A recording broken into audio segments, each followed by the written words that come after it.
can I retire? Or can I retire?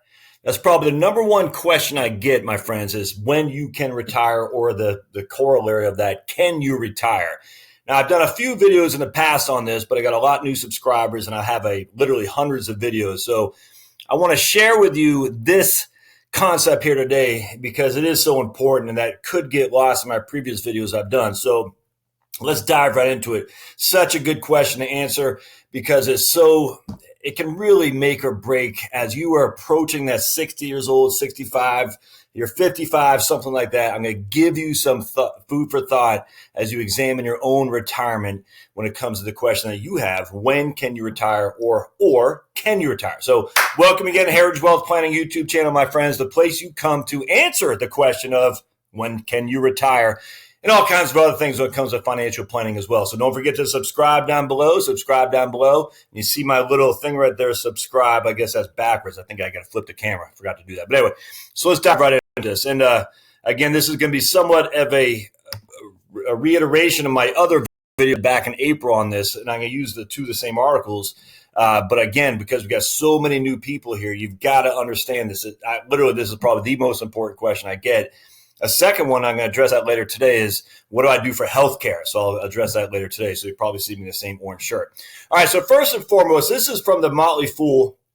And I talked about the Motley Fool quite a bit because they're a wonderful resource. I've been a member of Dave and Mark Gardner, I can't remember, Gardner's, the brothers there. I've been following Motley Fool for a long, long time. Just a wonderful group of people. Actually, I think that's in the member of the old AOL days when you got the disc going on. I think Motley Fool was one of the first resources of internet traffic out there off the old AOL days back in the day. It's just kind of funny. But anyway, so they have this article, and I'm just going to read a lot of it verbatim because it's literally that important for you to understand.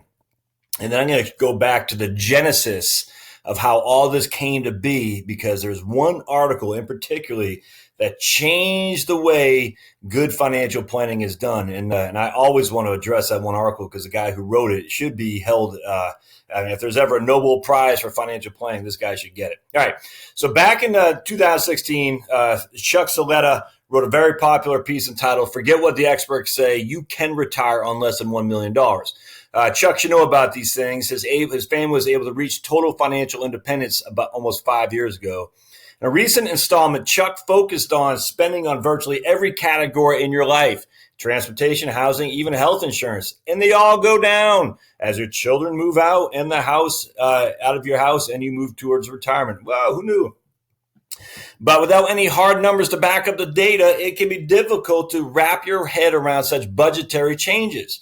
So we went back and looked at the numbers provided by BLS.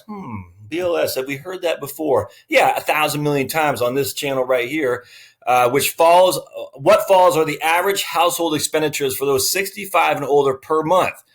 And keep in mind, the average American retires around 62. Housing, $1,294 a month. Obviously, you're going to need a place to live. That's a fact. So you still need a place to live. But average costs are considerably lower when you are in your prime earning years than when you're in your prime earning years. There are two reasons for this. Homes are often paid in full in retirement. I cannot stress this enough, my friends. Pay down your home mortgage. If you can go into retirement with a home mortgage, it changes everything. 180-degree change on your ability to withstand a full retirement, even when the markets go up and down and whatnot. And even if they aren't paid off, couples can downsize as they don't need as much space. The household housing also includes your home, obviously, upkeep, utilities, insurance, and furniture. So all that for insurance, utilities, and all that. So we're putting utilities in that category there. Now, that's interesting. That may or may not be applicable to you, depending on where you live, depending on if you use LED lights, for instance, as opposed to incandescent. Don't do that. I got another video on you can save $30 a month easily just by switching out your incandescent light bulbs in front of your garage, in front of your front door with LEDs. Don't waste money on incandescent light bulbs and then leave them on 8 hours a day. That's a waste of money. No other way around that. Furniture. Now, property tax is going to be part of this too. And property taxes can vary from the county you live in. I live in Fulton County, Georgia.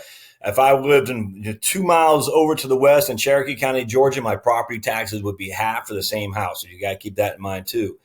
And then you got your homestead exemptions as another point of context. And for retirees, sometimes they have higher exemptions the non-retiree working stiff. So you got to keep that in mind too. And your homestead exemption varies by state and even by county, even by town. So you just got to consider that as well. But I think this is a good starting point to say about $1,300 a month in housing. I think that's 100% correct.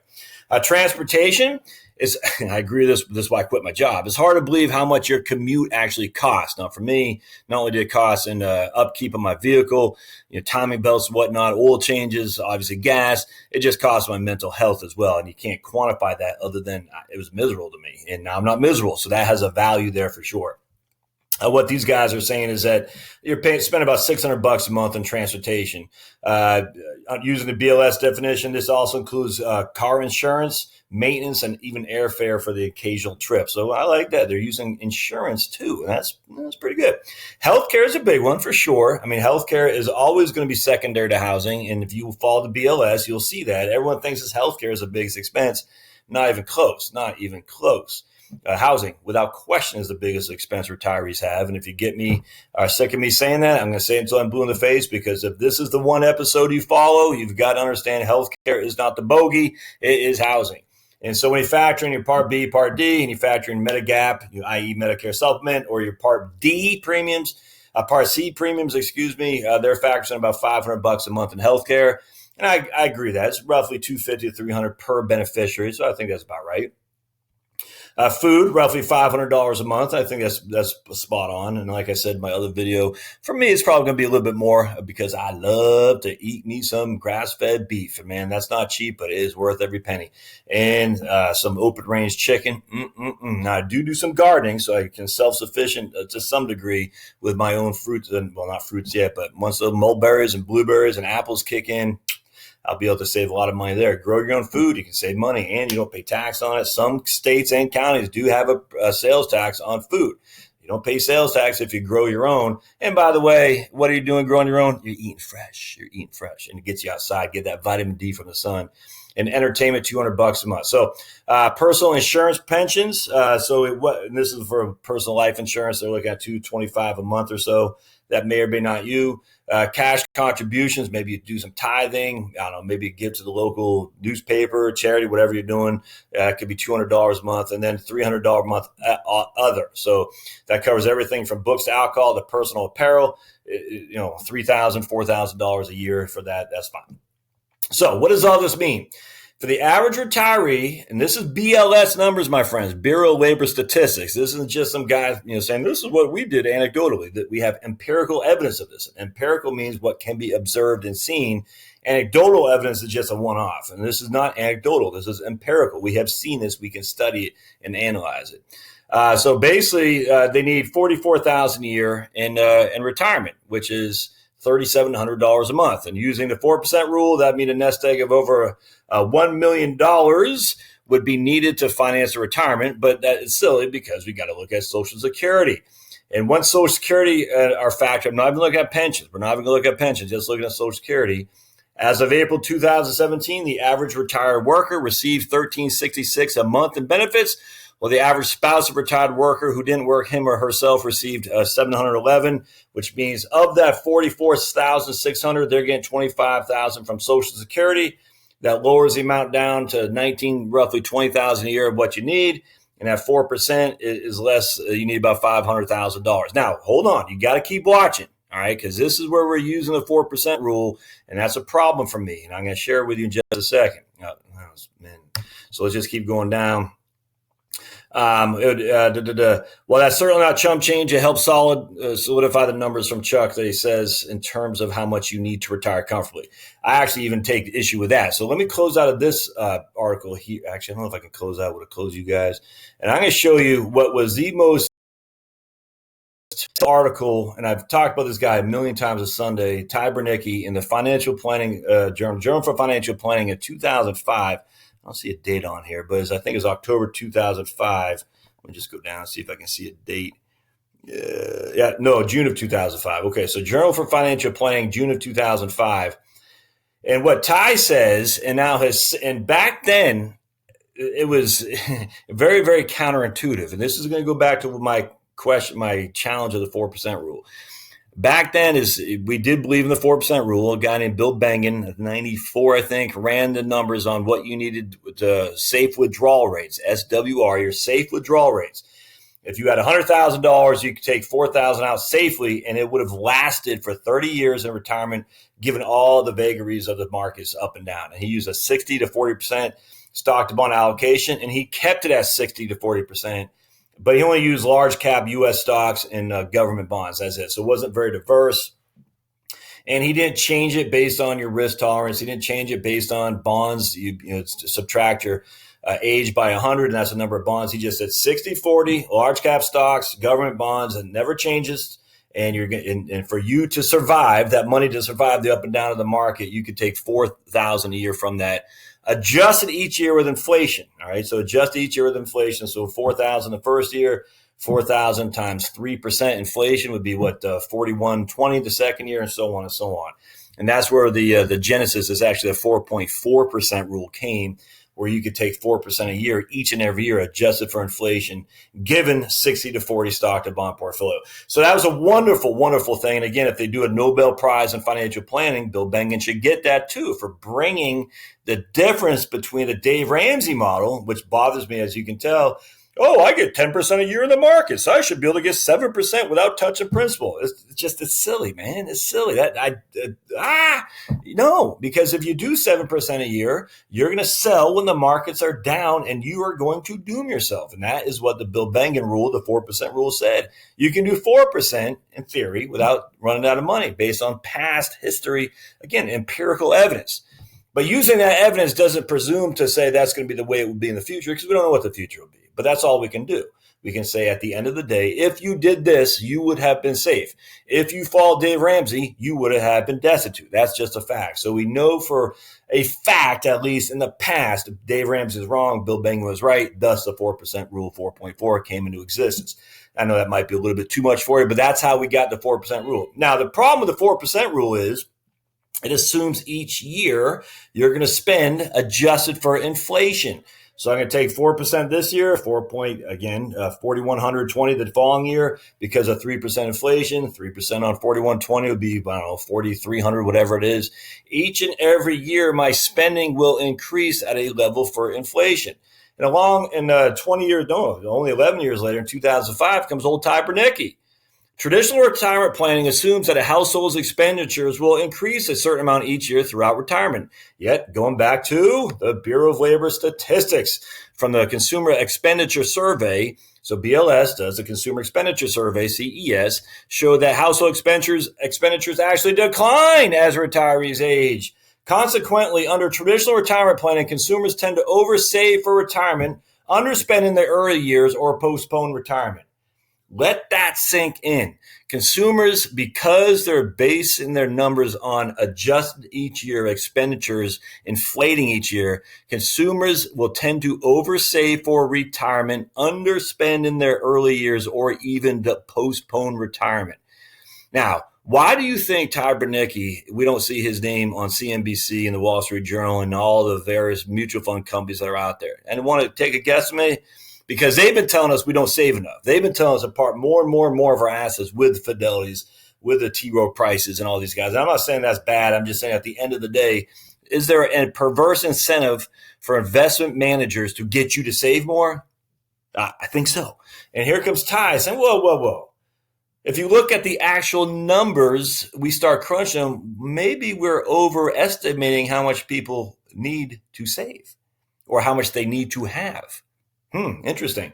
Reality retirement planning assumes that a household's real spending will decrease incrementally throughout retirement. The results is that clients can make more realistic retirement savings assumptions that will be able to retire sooner. Now, this is what's important.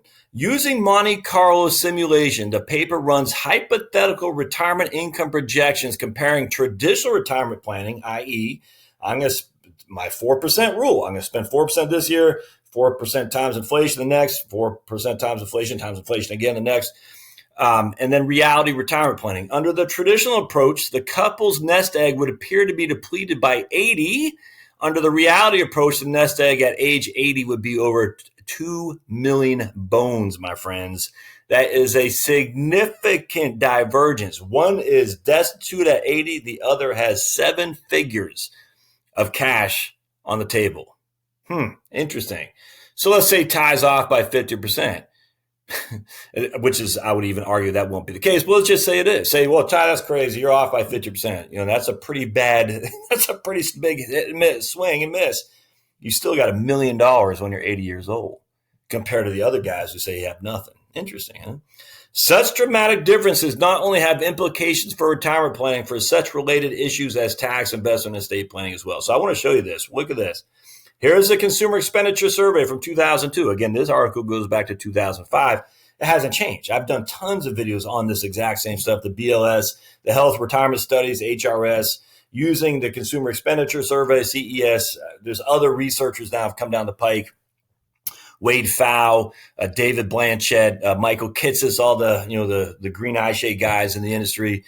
They're not all going to say the exact numbers, but it is becoming now established. I hate to say it's a fact because there is no fact on what you will do in the future, but it's established in financial planning vernacular that most retirees are going to spend less as they age and not increase their expenditures with inflation each and every year. And so the whole premise of that is this is no longer crazy man talk. Like, remember the guy, who was the guy? I'm drawing a blank. Who challenged the Ansel Keys. I got the book right behind me too. I can't remember. I cannot believe can't remember that guy who challenged the Ansel Keys 7-country study that said we need high carbs and low fat. And he wrote the book, More Fat, Less Carb. He wrote the book, How We Get Fat or Why We Get Fat. I can't believe it. Just probably the best book you'll read. Anyway, when he, and of course, what's his name, who did I can't believe these last names. When they did the studies on the Atkins diet, Dr. Atkins, when these guys came out with their studies and research and said, wait a second, Ansel Keys studies are wrong. They had arrows thrown at them. We had a guy named Ignaz Semmelweis who told doctors in the delivery room in the UK, I think it was, and maybe Switzerland, I can't remember. But back in the mid 1800s, he says, hey, when you're delivering babies, wash your hands. And they said, all the powers that be said, we're not washing our hands. Who are you to tell us to wash our hands? He goes, because when you take a baby out of an infected woman who's delivering and you haven't washed your hands, now you go deliver that other baby with the infection on your hands, you're infecting that woman too. There's an insane amount of women dying in delivery because of infection they're passing on from one to the other. So Semmelweis said, don't do that anymore. Wash your hands. And all these guys said, you're crazy. Don't tell us what to do. And they actually had them locked up. All right, so we got lots of issues where the powers that be have a very significant reason to defend their turf, and what they'll do a lot of times is mock those who challenge them. So Ty Bernicke comes out, and of course, we don't hear of him other than me trying to remember his name, keep it out there because it's such an important piece of literature, or I guess research. And then now we're starting to see the worm turning, which is where the more of the research is starting to show that Bernicke was actually correct and that you can be less worrisome about your retirement. So here's Bernicke saying, again, from CES of 2002, age of your 45 to 54, here's your expenditures. As you get to 55 and 64, as you get to 65 to 74, and as you get 75 plus, and you'll see what you're spending 48,000 on, and at 45 to 54 was 44,000 from a 55, and you can see so your expenditures go down dramatically. Your healthcare goes up, and that's a fact. Your housing drops dramatically, without question. And one of the reasons is, of course, is that, let's see, the housing, hopefully have your housing paid off for sure. And there's all kinds of things going on. You're not contributing to 401k. You no longer have FICA taxes. So think about this. If you have to pay FICA, that's 7.65% right out of the gate on taxes. On top of the income taxes you have to pay, all right? And on top of, if you're putting any money away in your 401k, I mean, all that's going someplace. Your FICA tax, your income tax, your 401k, the cost of commute, all that stuff is gone now. And if you're self-employed, that FICA tax drops. You got to pay on both sides of that. So it's 15.3 or something like that. I can't remember. 7.65 times 2. You're saving 15% right there on FICA alone. Never mind your income tax. All right. So the whole point about Bernicke's is that, look, your expenditures drops significantly as you age, even though your healthcare does go up. In fact, your healthcare goes up $1,300 or so. That's a 50% increase. Well, okay, but look at this. Your housing drops by 15 to, I mean, that's a 50% decrease in housing right there alone. And so as you can see, a 50% increase from a smaller amount versus a 50% decrease from a larger amount is not the same. They're not equatable. So 50% off 2,500 versus increase by 50% off of 15,000 is completely different numbers. All right, so let's keep going on to this. And then he breaks it down to age groups here as well, 5-year. All right, so what does that mean? So now we know we're not likely going to need to spend 4% a year for inflation each year. We're just not going to. So we're going to go back to this guy and say, we're going to say we need $50,000 of income coming in, $50,000. I'm going to show you the Social Security thing here. And this is how Social Security calculates your benefits. What they do is they take your top 35 years of earnings, of nominal earnings. So you look at your Social Security statement and you say, hey, here's my top 35 years, bum, bum, bum, bum. And they inflate them or index them for an indexing factor. So if you made $9,870 in 1978, you're going to times that by 4.6, and that's going to get your indexed earnings of $45,481.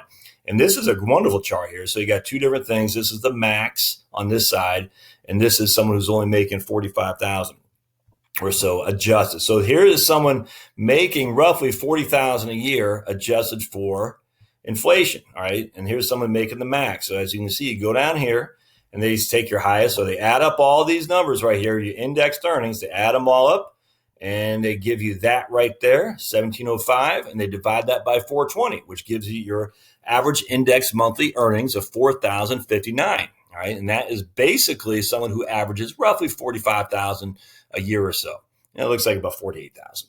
Now here's a person who made the max. So this lady made the max each and every year, and they add up all that. Again, they index them, and that gives her 3.84 million. Divide that by 420, and that's the maximum you can get from Social Security in terms of your average index monthly earnings. But whoa. That's not how much you're going to get. That is your AIME. Now we got to figure out what our PIA is. So what we do is we go to Josh's trusty calculator here, and we say simply, once it brings up, I'm going to drink a sip of my coffee. Once we bring this up, loading. I probably have too many things up here, but I'm excited to talk with you about this because it's so important. I'm going to hit pause for just a second. Here we go. Okay, still loading. Wow. Okay. All right, let me hit pause while we're waiting for it to load.